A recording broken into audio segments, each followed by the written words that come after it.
So the variety of elements, there's many things ego states can be used to treat. I suppose one of the first ones is PTSD. Certainly that's where it was originally used, but also acute stress disorder. People who've just gone through stressful experiences are experiencing that initial traumatic stress.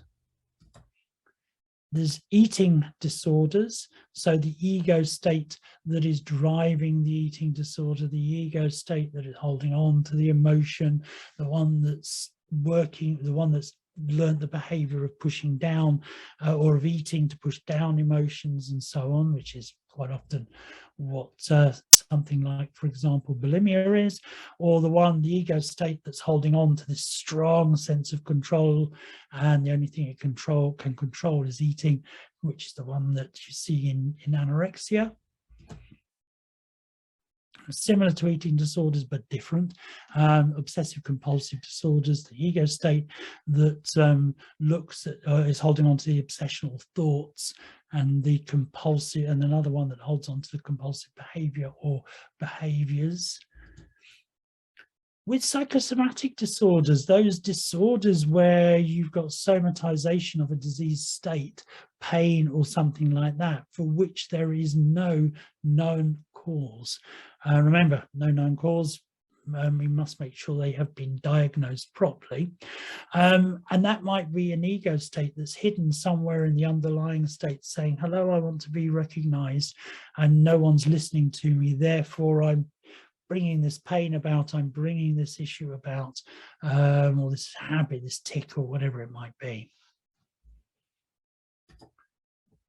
And anger, certainly finding the angry ego states or other acting out behaviors like violence, like self-harming, and so on, criminal behaviors, etc.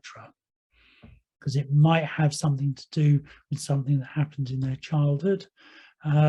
Certainly addictions, and we have protocols for all sorts of addictions, including a stop smoking protocol, which I find very useful when I've got a client who is quite resistant to change. Whoops.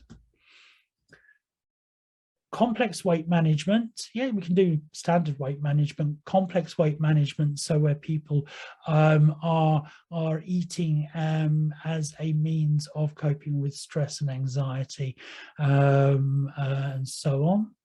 So the ego state there that comes in, certainly with a variety of mood disorders, depression, anxiety, and it goes on with that. And the one thing we mustn't forget, it can also be used for sporting and other performance enhancement.